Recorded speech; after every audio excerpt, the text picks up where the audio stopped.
Hey, what is up, everybody? Blaine Duncan here from Halloween Lives, the podcast of Michael Myers, joined, as always, week after week by my brother and partner in crime. What is up, Austin? How you doing? Dude, I'm doing good. Had a few really fun episodes lately, and I think this one is absolutely going to be no different. I already have a good feeling based off of just what's happened already. Right. Why don't you let the people know? Well, so we are going to be talking with Brad Loree from Halloween Resurrection, played Michael Myers, one of our personal favorite Michael Myers out of the entire franchise. We've talked about Halloween Resurrection on the show and what it means to both of us as one of the first Halloween movies that we really got into. And let's not keep the people waiting. Let's bring Brad on. We don't want him to sit there too long. Brad Loree, ladies and gentlemen, how are you, sir? Thank you for coming on the show. Well, guys, thanks so much for having me. I'm honored to be here with you. And are you guys actual literal brothers, or are you just like brothers? No, we are literal brothers. We are literal brothers. Yeah, so it's kind of funny, Brad, when we started talking about doing a podcast, we had all kinds of different ideas, and Austin and I share a lot of similarities and a lot of interests that are, that we have in common, obviously just as brothers. But man, the Halloween franchise to us is incredibly important. It's just, we love this series. We talk about it so much. And we just said, hey, why don't we do a podcast on this? Let's do a weekly podcast. There's enough to talk about. There's enough to do. And let's just do a podcast on Halloween. And we've already had quite a few guests on, and we could not be more excited that you are with us here today. Just to give you a little bit of background on Austin and I, so Halloween 8 came out when Halloween Resurrection came out. It was the first Halloween film that I actually saw in the theaters. We bought the mask, we read the script. We were obviously much younger at the time. I was a teenager. Austin was less than that even. So it meant so much to us, that movie, and still does in so many different ways. So to get you on the show and to be able to talk to the guy who played Michael Myers, man, it is an absolute treat. And we should tell the people at home, Brad is not feeling the best tonight. He's been a trooper. He's still agreed to come on the program. So we can't thank you enough for coming on the show, man. Well, thanks, guys. Like I said, I'm happy to be here. These are always a lot of fun. Well, that's good. Well, we certainly appreciate it. So Brad, let's get right into it, man. Let's talk about when Halloween Resurrection was still just very much in its infancy stage, the planning stages. Obviously, you had to have been brought in for some sort of casting process. What was that like for you? Did you know going into that what the role was going to be for, and that you'd be playing this iconic, character of Michael Myers? No, guys, I'll tell you, I had just done 13 episodes of a low-budget kids show for Fox called Los Luchadors. I was the stunt double lead for the lead guy, because they were Mexican wrestlers by day and crime fighters by night. I did the first eight episodes as the stunt double, and then my coordinator left to go do a feature, and he convinced the production to let me take over. So for the last 5 episodes, I was the stunt coordinator and the lead stunt double, and was making exceptional money for guys that work by the hour. But we did our 13 episodes for the first season. We were 99% certain we're coming back for a second. But as a professional courtesy, the first AD that I worked with went to interview with the Halloween people, knowing he wasn't going to accept the job. But during his interview, they asked him, I guess it came up that they hadn't decided who they're going to use for Michael Myers yet. And they didn't know who they were going to use for their Canadian stunt coordinator to match Jamie Lee Curtis's double, Donna Keegan. So he says, well, you should talk to Brad Loree. So I'm driving in my car one day, and the phone rings, and I answer. This is back when you could drive and talk on the phone. Right. Hi, Brad. It's Tracy Long, production manager, Halloween. Blah, blah, blah. She says, I thought she said they were looking for a stunt double for Michael Myers. Now, I hadn't heard the guy's name in 18 years. I thought she was talking about Austin Powers. So I went in there thinking that I'm going to stunt double for Mike Myers, who I always thought was a little guy. Anyway, I get in there the next day, and they have got everybody's there, all the executives and everybody from every department. Honestly, it was almost like casting the guy in the mask was an afterthought. So, because she said to me, how old on the phone? She said, Brad, how tall are you? I said, I'm 6'2.5". Oh, perfect. Can you come in tomorrow to meet the executives? So I go in again. I'm not taking this job. I'm going back to the show because it's, a lot of fun, big dough. But then, so I did the walk for Rick Rosenthal a few times, and then he turned to Paul, the producer, and said, "Yeah, he'll be fine. He should be fine." And Paul says to me, "Listen, Brad, you're the first guy we've talked to. You don't have the job yet, because obviously we got to look at other people. But if we do go with you, we're going to have to send you down to LA to cast your head to build the mask around your actual face." And I said, "Whoa." I said, "I got to go all the way to LA just to double some comic actor." No, you're not going to double the guy. You're going to be the guy. Oh, wow. As it happens, guys, I'm not a horror fan, okay? I was when I was a kid, I dated this girl that only wanted to see horror films. So for 2 years, that's all we saw, and I hated them. And when we broke up, I was crestfallen, but I said, "Oh, at least I never have to watch another horror film." And then all of a sudden, the next week, everybody was talking about this movie, Halloween. So I eventually ended up seeing it on my cousin's recommendation, and like midway through the movie, I was like, "This movie is really a classic in any genre, because it's not overly bloody, gory, or violent." But I'm sitting there biting my nails on the edge of my seat, right? So when they said you're going to be the guy, that's when the actor and the lover of the first 2 Halloween movies, by the way, I said, so I took that job, and then the other show came back. They only got 2.5 episodes into the second season. They pulled the plug.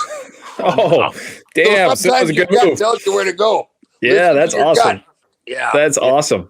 Yeah, and the next thing you know, I worked on this thing for 5 weeks. We did a week of reshoots, and I had never even heard of a convention. I mean, I've heard of conventions, but not for the film industry of any genre, And anyway, this was all come to be, and I have to tell you guys, I just get a kick now when you guys say how Resurrection was your first Halloween, because I'm meeting more and more fans your age who in the 6, 7, 8, 9, however old you are, saw that Resurrection. So, to them, a lot of this new generation, I'm the guy because Resurrection was their first Halloween.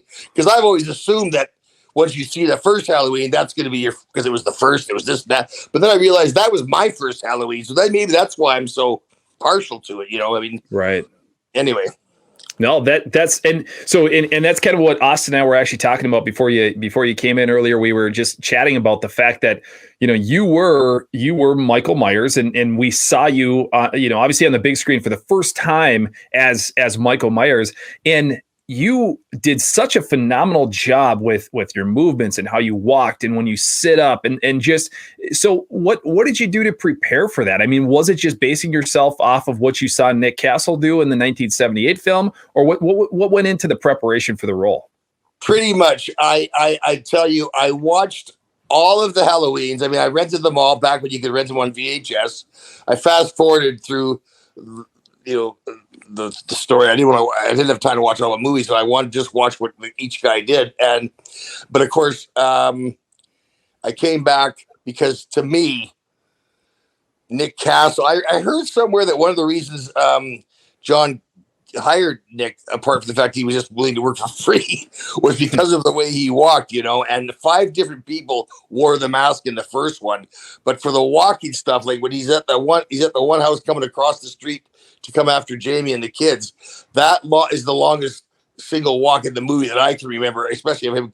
And I watched that particular scene over and over and over and over and over. And God bless Rick, when because I was nervous. It was so much a big deal. I wanted to do such a good job, and but even in the mask, I got nervous, and sometimes I'd start to pace a little quicker. And you go, "Brad, just remember, take your time." Because as a stunt guy, you're used to only being on the screen for 2 or 3 seconds. You throw a punch, they block it, they kick you in the balls, you fall over. 3 seconds. But now they're rolling the camera on me for several minutes, and I wasn't used to it, So anyway, right. Well, it definitely paid off. Another thing Blaine and I were talking about before you got on was, clearly Brad was a fan or studied very hard. That especially the first 2 films, because if you watch Resurrection, your movements are so much more in line with like what in my head Michael Myers moves like. And I appreciate that. Yeah, no, it feels right is what I'd say. Where in some movies, Michael's a little bit, moving a little bit odd to me. Yeah. You wouldn't be talking about H2O, would you? No.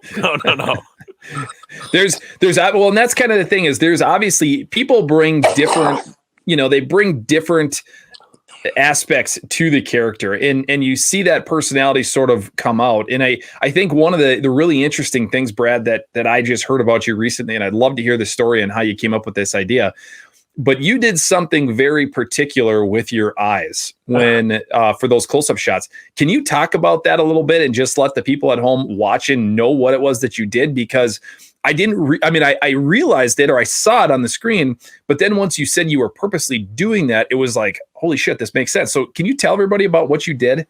Well, I was interviewed on set pretty like in the first week or two, and I was asked the question, when you think about how you're playing this role, Brad, are what kind of, what's your motivation, so to speak? Why is Michael Myers the way he is? And I likened Michael to a man-child that it doesn't really doesn't understand the concept of life and death. He's kind of like a cat playing with a mouse and has fun with the mouse, but when the mouse dies, it just and stops playing, it kind of tilts his head and doesn't understand. But I also wanted, I thought of Michael, if I thought of him as an animal, I thought of him as a shark. Where a shark swims and kills, Michael Myers walks and kills. And so I wanted to make his eyes look as soulless and as black and dead as a shark's eyes. So whenever we had a medium or close-up shot, I would cross my eyes just slightly enough to try and take the focus out of them. And it shocked me how many people have picked up on that, including Dick Warlock. Like, Dick Warlock has gone in, I call him Uncle Dick because we're such good friends. But he's gone, he said in the media, in the news, whatever it was, that he felt I was the best Michael Myers ever, which, of course, I can't believe my ears. But he said it's because of what I did with my eyes. He really appreciated that. But, guys, I had another fan tell me, oh, yeah, you're the first Michael Myers with blue eyes. And I thought to myself, you can tell the eye color. You're either watching the wrong movie. You're looking at it a little too intensely. Maybe that was, Right. They were really studying you. No, I got to be honest with you. Like I said, I've always seen in those close-up shots when they show you and obviously a close-up on your eyes, clearly you had some, black makeup around your eyes to make your eyes much darker. But there was something about your eyes that it was like, damn, that's creepy. It had a different look to it. And when I heard that you were purposely, kind of crossing your eyes, that was really a cool little tidbit for me to find out. Well, I sometimes wonder if they blackened the other guy's eyes, because I'll tell you, when we first day of shooting, we shot a couple of shots, if not scenes. It was a couple of shots with a black, like a mesh. Yes, a mesh. Okay. Yeah, Mustafa Akkad did not like that, and I didn't either, because it made it even harder to see. And he said, I want to be able to see that there's a man behind it. And it was an interesting conversation to me that here is the 7th film with Michael Myers in it, that they're still having this discussion. I mean, did he have to tell every director that, no, there can't be meshed, So, yeah, they blackened my eyes, and it was the easiest, most comfortable mask to take on and off. I was very fortunate that way, That's good. That's yeah. good. Now, you mentioned Mustafa. What was it like? He's been described as just kind of this larger than life sort of character. What was he like with you, and what was he like on set? Any advice that he gave you going into the movie? He was only there for a few days initially to see the things, get started and whatnot. And he was not the tallest man in the world, but he had a very kind of a cherub stature to him. And I did at one point, though, because I am such a huge fan of the first Halloween, I saw a moment where he's by himself, and I went up and I said, Mr. Akkad, I'm Brad Loree. I'm playing Michael Myers. I don't mean to disturb you. I said, I just wanted to tell you how much I love the first Halloween movie, because I'm not a horror fan. I'm kind of a chicken shit, but I love the Halloween movie.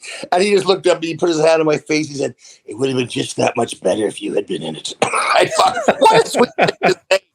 And I was so horrified to hear what happened to him and his daughter, I know. Tragic. Tragic. Yeah, very, very sad. Yeah, and if I remember right, that wasn't much longer after. It was recently after the movie. Was it filmed, or had it come out, or when did that happen? I'm pretty sure it had come out. Okay. Yeah. Very sad. Very tragic. I sent condolences to Malik, and because Malik was the one that drove me around when I was down in LA, and I really like Malik, and it was his whole family. You know, I met his brother, and so it was very sad. Anyway, guys. Yeah, well, that is very sad. What about Jamie Lee? Obviously, a big figure, very popular actress. My calls now that she's won the Oscar. That I was gonna say Oscar winner Jamie Lee. Oscar winning Jamie Lee Curtis. That's right. I still got it on my PVR. I keep watching it over and over because I gotta tell you, she was genuinely surprised that she won. Because with today's politics, you didn't think that anyway. So we're also very happy for it. I thought her speech was beautiful and so magnanimous. And but yeah, getting to work with Jamie, she was very, very kind to me and my girlfriend at the time. She would let us sit in the trailer with her and hang out with her. And I don't know if you guys know, but she donates a lot of her personal time and money to the terminally ill kids at LA's Children's Hospital. Very cool. Very cool. Supposed to be at the 45th Halloween anniversary convention this October in Pasadena. She's supposed to be there, but now that she's won an Oscar, will she still be doing come October? Who knows, right? So right. I just hope we get to see her again. I agree, and it's great to hear, and we've heard that from other people who've just said she was so awesome to work with, helping the crew, just very gracious, and was really just a team player throughout the movies. So that's awesome to hear, because you think of some of these big name actors and actresses, you think of them as having these egos and better than people, and too high above everybody else to maybe get down and do some of the dirty work. But it sounds like she's pretty cool about doing a lot of that kind of thing. Yeah, she's very down to earth. I mean, she was only in Vancouver for like 3.5 days, and she bought everybody a crew gift, a little miniature Leatherman with. Oh, cool! And it was engraved. H2K1. She wanted to call the movie, and it had JLC. And you know what, guys? I was always very careful of that thing, but I don't know where it is today. Sure. Oh, no. Yeah. Oh, that's too bad. Did you? That? I'm sorry. Go ahead. I got that gift. We all got that gift from Jamie, and all the cast got. Katie Sackhoff made these really cool Halloween Resurrection coffee travel mugs. She took the outer thing and made a blank canvas inside the plastic, and then cut out pictures of all our heads and pasted. She made one for all the actors, right? And gave one to me, and I'll tell you, I treasured that thing, but again, after storing stuff at my house and renting my house out, blah, blah, blah, it's gone. Can't find that either. Yeah. Anyway. Well, maybe it'll turn up something. Did you keep anything from the movie? A mask, a knife, anything like that? No, and I'll tell you guys, again, not being a horror fan or knowing this, the business side, whatnot. First convention, Dick Warlock had mentioned in a Q&A about how when on his last day, he took the coveralls and the boot and the knife and the mask, and he went home. Right. And so I said to Malik, Malik, do I get a mask? And he goes, no, Brad. He says, because I guess they're a little concerned as to where these masks might end up in basement porn or whatnot. But I gave him a hard time. And last time we talked about it, he said, I'll get you a mask, Brad. But I never followed it up. And just last year in London, I guess, there were 3 masks that I wore consistently in that movie. And one of them got auctioned off. And it went. They were expecting it to go between 20 and 30,000 pounds, which I think is ridiculous. It went for 50,000 British pounds, which is 83,000 Canadian dollars. And isn't that wild? It's insane. It's crazy. Yeah, there's a lot of people with a lot of money out there willing to spend it on crazy stuff. I mean, I'll be honest, if I had that kind of money, I'd probably have your mask up on my wall. But it would be so let's talk about the mask for a second then, because it was a very distinct mask. Like, you can spot the the Halloween Resurrection mask out of a crowd, right? I think and Austin and I just recently talked about this, that it has a lot of the same features if you look at it as the original, the cheekbones and the lips, just the way they move on the face. But talk about that mask. What was your first thoughts when you saw it? Did you like it? Did you not like it? What were your thoughts on that mask? What I liked about it was like I said, they cast it around my face, so it fit perfectly. And I actually, when I see the boys in October, I'm going to ask them all if they did that for them too, because I think the Halloween 2 mask kind of looks like Dick Warlock. I mean, it looks like Michael Myers mask, but yeah, I really liked it. I didn't like the mesh. I was so happy when Mustafa exited that, but I really do wish I'd have gotten one. I wish, I had the, the Brad Loree batter they stick in the chair when you're on set. I've lost all that stuff. I really only have the memories as a souvenir. And then of course I have 2 different framed pictures of all the Michael Myerses that I've gotten autographed by all the guys. So awesome. Very cool. Yeah, it's really nice. So I have that. I also have in a broken glass, but a framed 8x10 of the Halloween 8, as it was called at the time, the crew photo. Cool. Oh, very cool.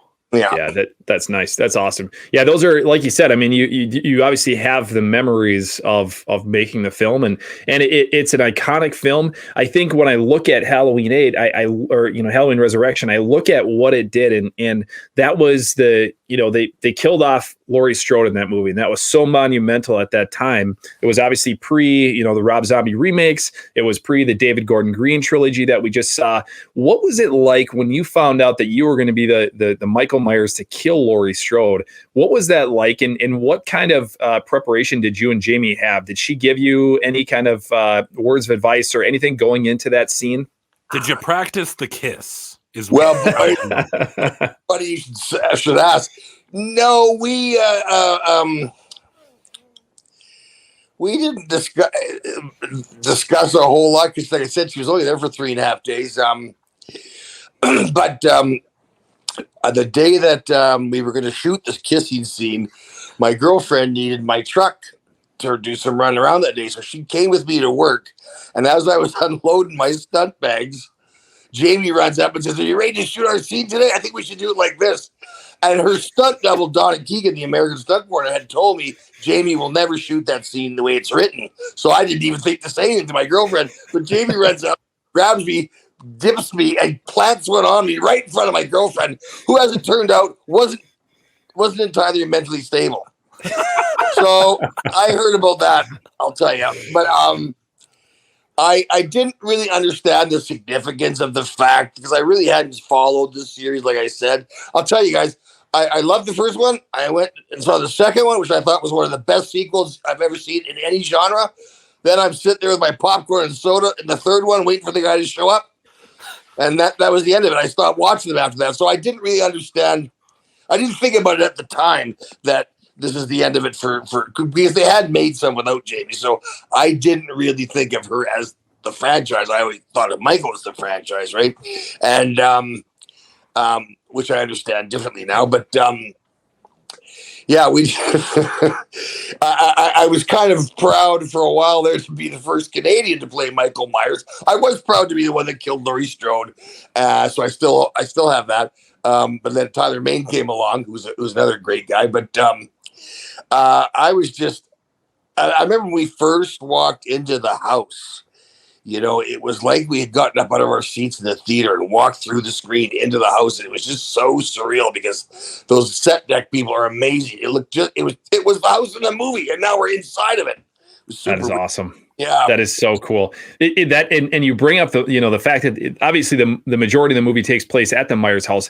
In my opinion, and Austin and I have discussed this as well, one of the most iconic scenes, or one of my favorite scenes in the entire franchise, actually happens in Halloween 8, or Halloween, I keep calling it 8, Halloween Resurrection, when the kid runs up and sets the pumpkin on the porch and runs away. And I think it's just right before they start filming, and it's right in that timeline of the movie. And I just think that is such a cool scene, because it's almost like the kids are, I picture this, if this was real and this house really existed in this town, that the kids would be nervous about the boogeyman and trying to keep the boogeyman away from them on Halloween night. So what better way than to keep the boogeyman at bay than to put a pumpkin or a jack-o'-lantern up on the steps of the Myers house. So right. I love the fact that they brought the Myers house back for that. And the Myers house in itself is almost a character. And so it looked fantastic in the movie. Well, I was just in Bastrop, Texas, and I'd heard this story before, but some of the people I'm with they actually know the guy. There's a guy in North Carolina that built his house to as closely as possible to the specs of the Michael Myers house. I don't know if you guys heard the story. Yeah. He has he charges $10 for you to come there on Halloween night to watch movies, and of course they have drinks and whatnot. And the whole house is like a museum, except for his bedroom. But the whole house is designed like the Myers house. And I got to make sure I say this during your podcast because I'm not a huge fan of horror films, but I'm a huge fan of horror fans because horror fans are more loyal to their genre than anybody anywhere. These people, and they're, I don't get it myself. All they want to see is blood, guts, and gore. Yet they give you the shirt off their back in a heartbeat. Absolutely. No, you're talking about Kenny from the Myers house, North Carolina, and he did an awesome job. I mean, he literally built the Myers house and he lives in it. And man, I guarantee you, if you're ever in North Carolina, he would love to probably have you out there. I know he's had other people who played Michael Myers or other members of different movies or actors in different movies that have been to the house. And I guarantee if you're ever out there, he would 1,000% give you a tour. Yeah. Well, guys, you know what? I don't know if you have any contact information for him, but I'd love to talk to him. I'll get you. I do. I'll get you his contact information when we're off the air because he's a cool dude and he's done a lot of really great things. And Austin and I are hoping to get out there at some point ourselves because it's the Myers house. It is what it is. Austin and Blaine. Right. Yep. So let's talk then more about the movie. So the movie obviously takes place as this is the dawn of the internet. Reality TV has really taken over the airwaves, as far as culturally and things that were happening at that time. But what was it like to work with Busta Rhymes? That was obviously a kind of came out of left field to have Busta Rhymes as part of this movie. But what was he like on set? Busta and I didn't have a ton of interaction, except every morning in the makeup trailer, he gave me a very genuine, authentic bear hug. Okay. And when I think of Busta, the scene, when we were rehearsing the scene where he's dressed as Michael Myers, following Michael Myers, thinking it's his co-worker, and then at the front in the foyer, he just tears a strip off Michael up one side, down the other. I could not stop laughing. I had doubled over for the first 2 or 3 takes, and he just made me laugh so fucking hard. He apparently was a little tardy to set, and the producers and I don't know about the director, but some people were all that crazy about him because he had his entourage and whatnot. But I never saw it. He seemed like a total professional. I mean, I love the guy. I went straight out and bought 3 of his CDs. Not crazy about his music, but I wish him nothing but the best. His acting coach, Tracy, I think her name was, she and I really got along, and we had some really great talks, and she gave me a copy of her book. And but no, I didn't have any issue with anybody on that show. I just missed them all. I wish we were still in touch. But the film is just, it will be forever. I'll be watching that thing at least once a year for the rest of my life, of course, because there's just so many moments in there that are special to me. The opening scene where Rick Rosenthal's playing the professor, and they pan up in the lecture hall. Well, my girlfriend, the nutty one I was telling you about, she's in the shot. Oh, no way. and the guy that I killed with the tripod, who went to the same school as Spielberg, his name was Brad Savon, a local guy I used to play hockey with, and he was from the neighborhood. And 2 years after we did the movie, he and I and another guy ended up being roommates for a year. And then he ended up going out east when things started slowing down for him. And he got himself into trouble with drugs, and he supposedly died in his sleep, but we think he might have committed suicide, but the family's he died. Oh, that's too bad. It just crushes me because he was such a great guy. His name was Brad Savon. And no, I mean, there's just, that show was a lot of fun. And it was not ahead of its time, but like you say, it was the dawn of the internet.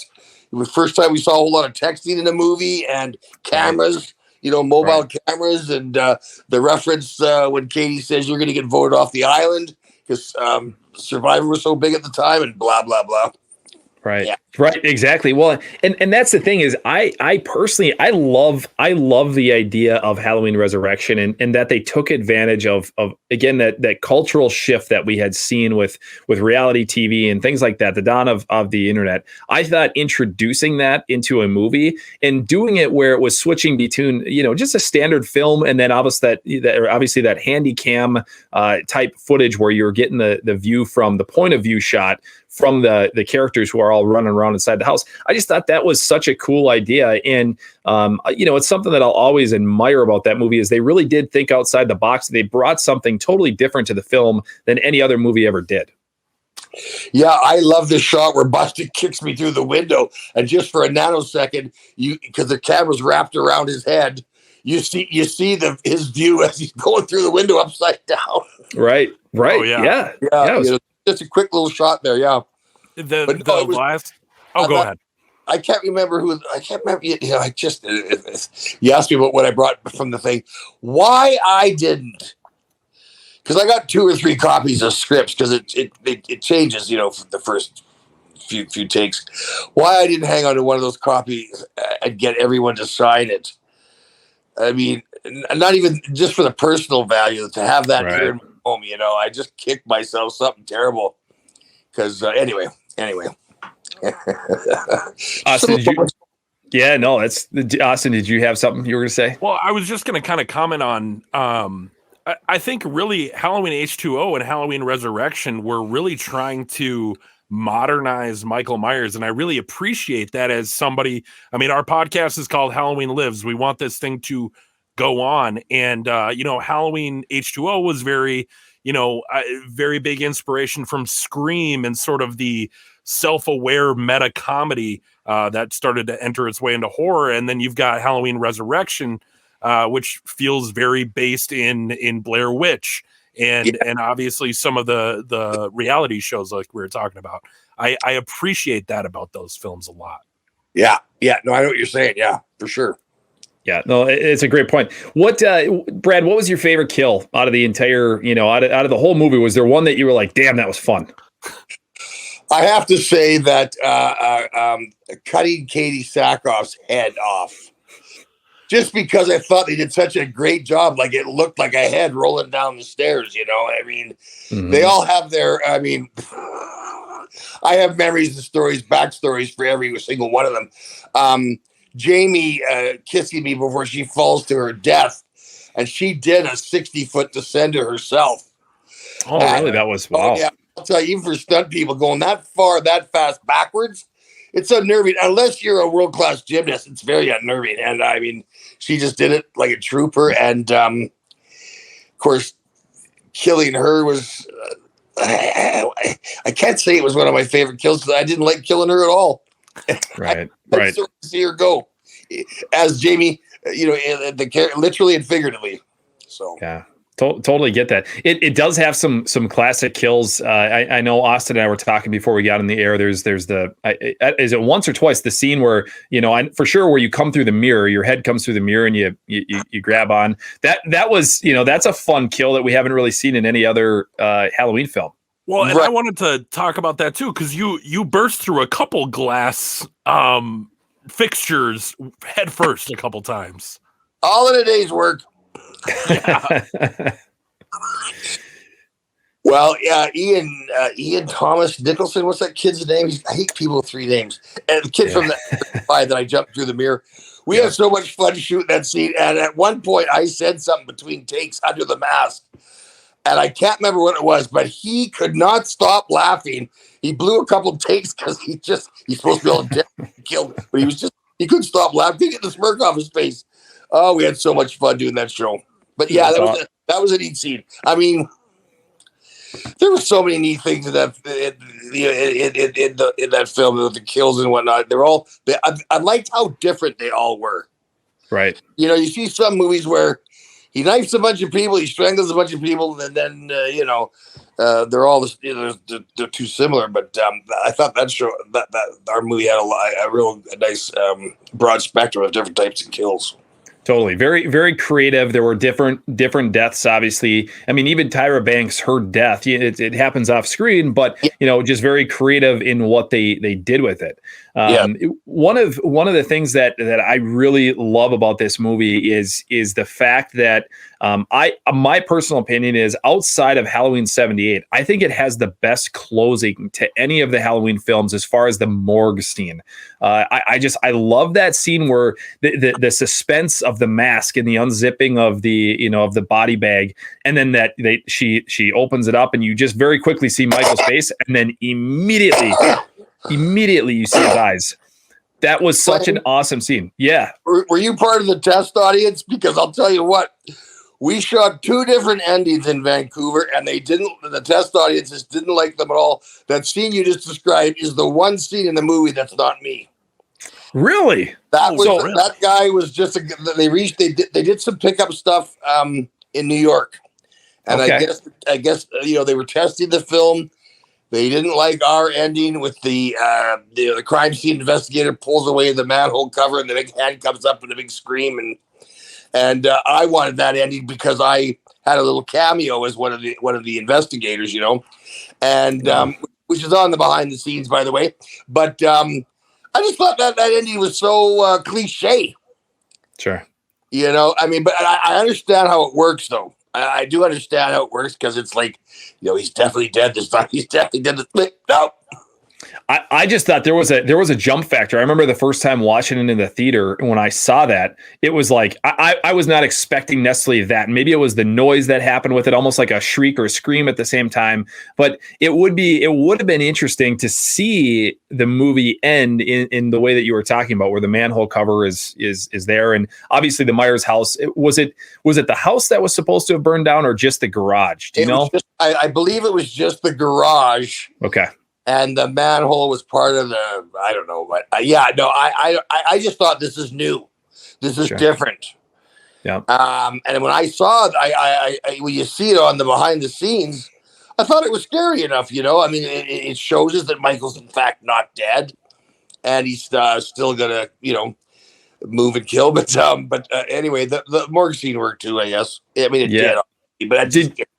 Did you know, when going into the premiere of the movie, or the first time that you saw it, did you know that the ending had changed? What a good question. Because I'll be honest, Blaine, I cannot remember. Okay. All right. No, that's all right. I was just curious, because I would think as the guy who's playing Michael Myers, that'd be a hell of a surprise to be watching the end of the movie. No, I've had that experience early on in my career when I was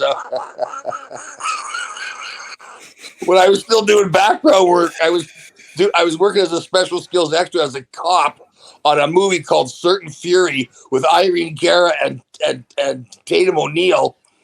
And in this scene, we were all running, and this is for me to get my face on the camera, even there's 90 other guys, was such a big deal. And we chased her down this alley, and she ends up getting impaled on top of this iron rod fence.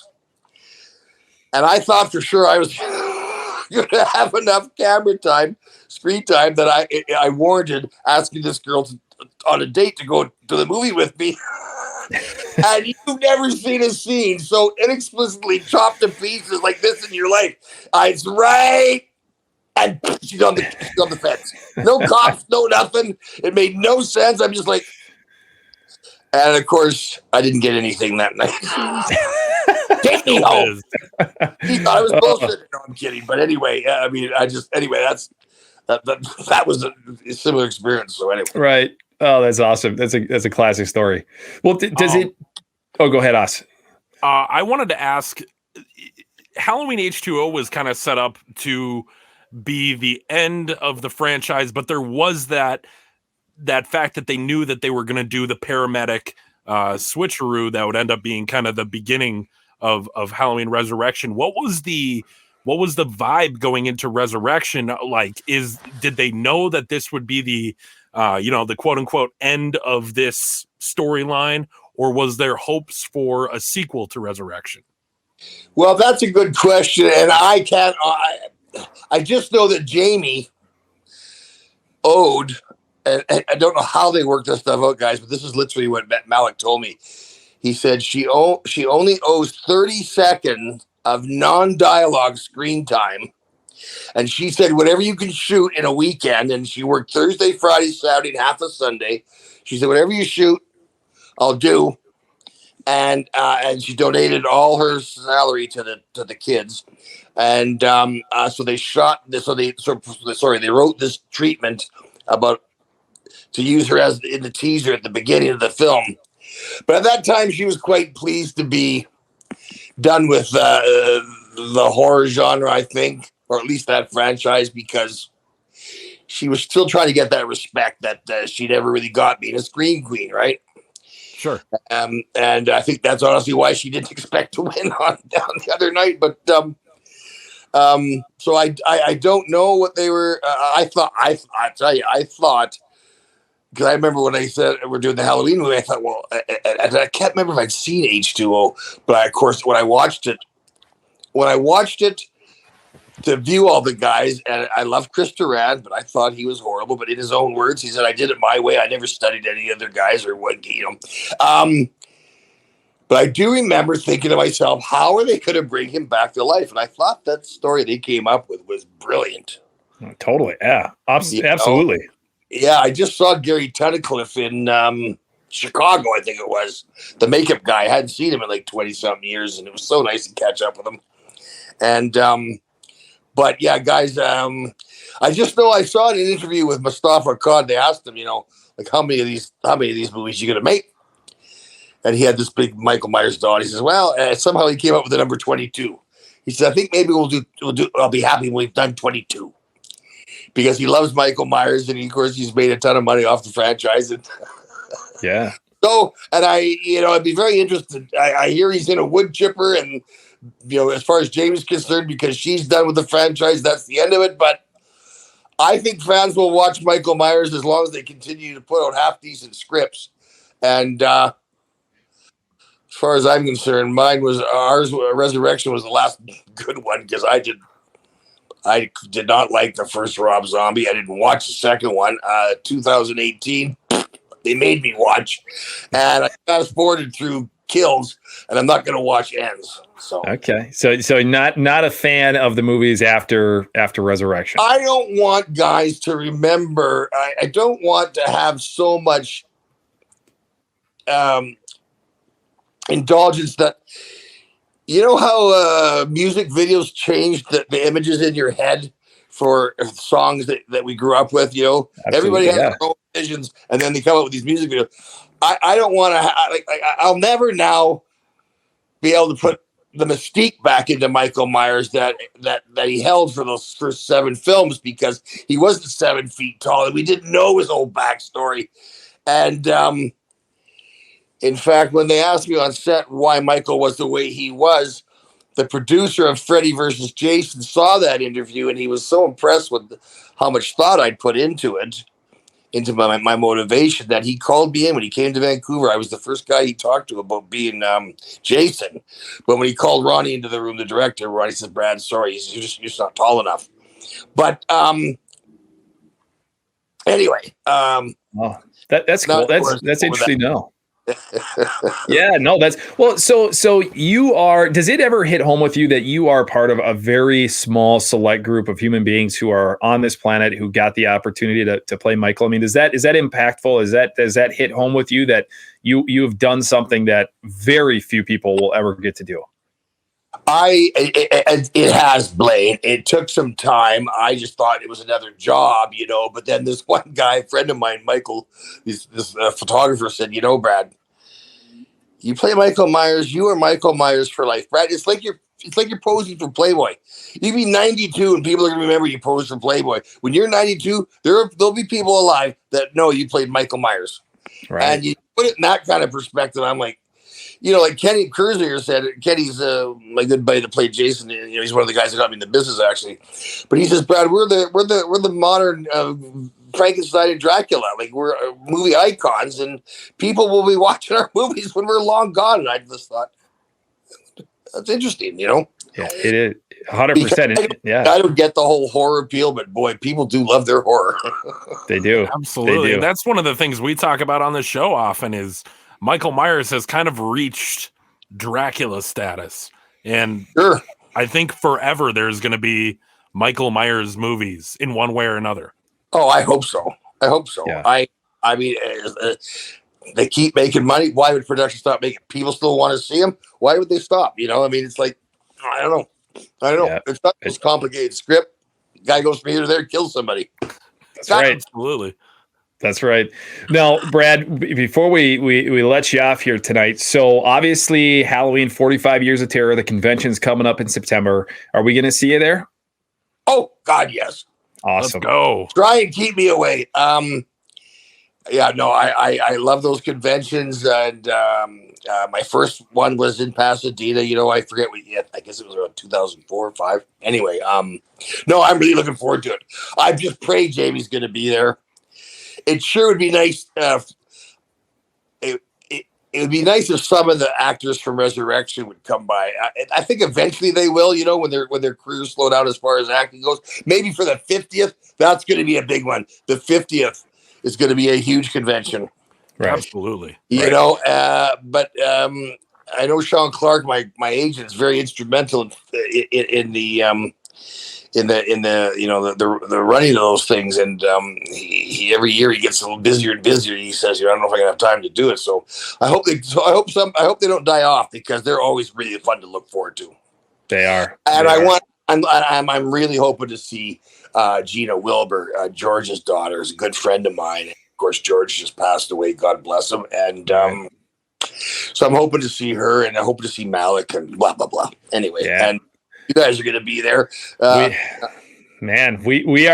are going to be there, and we will 100% come by and say hi and formally introduce ourselves. And Brad, we cannot thank you enough for coming on the show, especially being sick, man. That's so cool of you. You could have canceled, you could have blown us off, and you didn't. And we can't thank you enough, man. No, I'm on disability since 2009. I'm just sitting around twiddling my thumbs, and I love saying hi to the fans. And I want you guys to email me your mailing addresses individually, so I can send you a signed picture. Oh, dude, that would be awesome. So cool. That will be live in the background back here. Oh yeah, that is awesome. We will absolutely do that. I'm gonna also send you Kenny's contact information from the Myers house in North Carolina, and try to hook you guys up, and maybe you can find a way to get out there and see him. But Brad, you have been an absolute gentleman, and it's been an honor to talk to you. And we're gonna see you in September, and we can't thank you enough, man.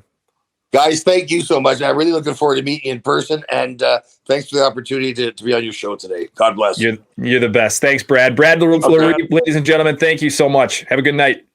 Thanks, brothers. Ciao, man. Take care. Hi.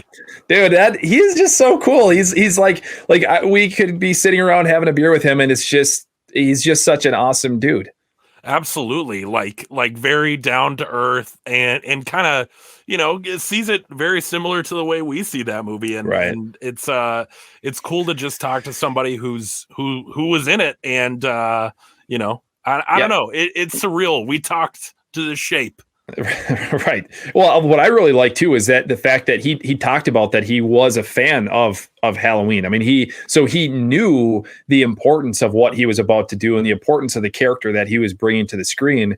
And I'm glad that, you know, I wanted to ask him about the thing that he did with his eyes, because it's so true. When you watch that movie, and there's, I forget what scene it is in particular, but I know that there's this one specific scene where he turns and he just looks very slowly, and you just see his eyes very closely. And it's like, damn, that's like, it's creepy what he does with his eyes. And it just makes that mask and that character seem so much more mean. And, yeah, what a cool dude. So happy to have him on the show. Happy to have him on the program. And like we said, you know, I mean, Brad in his role that he played, Michael Myers, means so much to us, because we were kids at that time. We were growing up.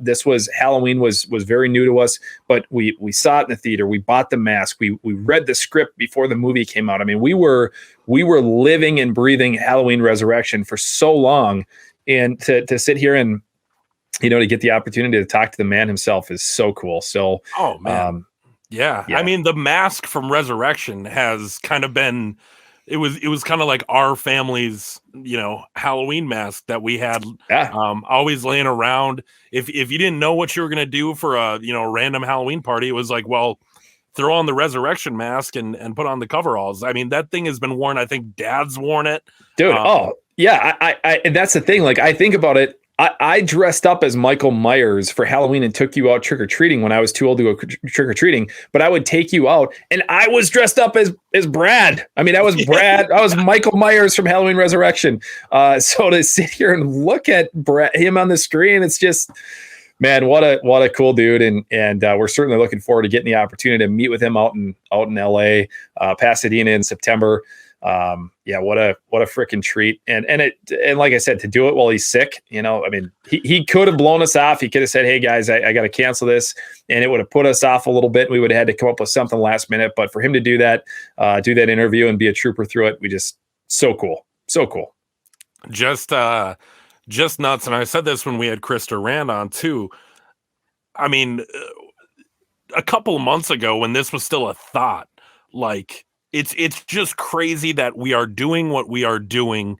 And in my opinion, very, very early on in our plans for this show. So, if you guys at home are enjoying this, like the podcast, hit subscribe. We're going to keep trying to get these awesome guests for you guys, and it's all off your support.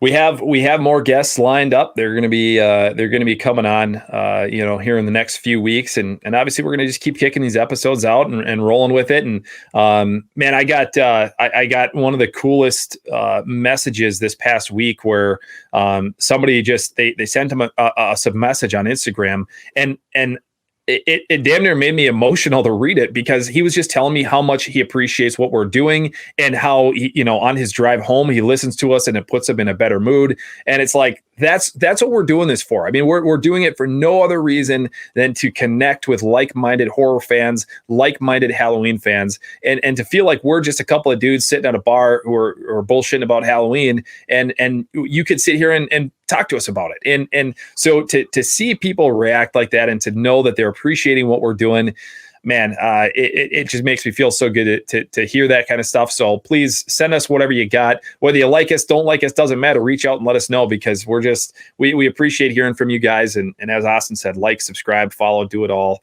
And we're having a hell of a lot of fun doing this as well. And we can't forget, because before this episode ends, we've been starting this tradition of this sort of fan of the week or collection of the week, whatever it is.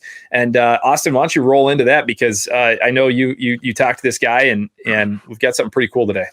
Yeah. So this is one that it's something that I've always thought. So I've got my little horror collection behind me, and obviously you have your horror stuff behind you. One of the things that I've always kind of wanted in one way, shape, or form is the Michael Myers house. And this guy, David Barber, on Facebook, I found him in one of the Halloween groups. Basically, my whole Facebook feed is all Michael Myers. So this showed up recently. And what David does is he builds miniatures of the the legendary Myers house. And I looked at this, and a lot of the times when I'm looking for these kind of fan shout outs is stuff that, dude, I just want in the back of my setup here. And this is badass, dude. He's got Loomis in the front, Michael in the window, there's lights. He's got, you can kind of see it, I have it on the right there, he's got the H2 pumpkin on the steps, and obviously the Strode Realty sign out front. I mean, this is a beautiful centerpiece to any collection, and I believe this guy's selling them. So we got David Barber there on Facebook. Go check him out, because if you're anything like us, and if you're watching it and if you made it this far, you probably are. This is a badass piece. What do you think, Blaine? David, good job, man. This thing is sweet. As Austin said, this is something that I would love to add to my collection someday. I love, here's what I think is so cool about this piece in particular, is not only do you have the iconic Myers house, But I love the fact that you have the porch light above the door lights up, and then Judith Myers, the bedroom where Michael's standing, that also lights up. That just adds a very realistic side to what he's done, because it'd be, I don't want to say it'd be easy. I'm not trying to take away from anything that anybody does out there when you're doing this, because you've got more talent here than I ever would be able to do something like this. But to add the lights to it, man, that takes it up a notch. And it's so cool. You've got the bushes, out front. And then obviously to add in the figures of both Michael and Dr. Loomis, it's super cool. And I would be, I would be so stoked to have something like this sitting in the background of my whole setup as well. So when we were talking to Brad, I was kind of, and we were talking about the house a little bit. I was like, man, it would be cool to see either like the broken down version from Halloween Resurrection, or maybe one side is the clean sparkly version from the beginning of the 78 film. But he's got, if you can do this, you can do all the different iterations as well. So totally, David, yeah. I'll take a little royalty for that idea. But no, it's badass, dude. And like the craftsmanship to be able to work all those things. I mean, my hands shake like a 80-year-old man, so I would never be able to do that.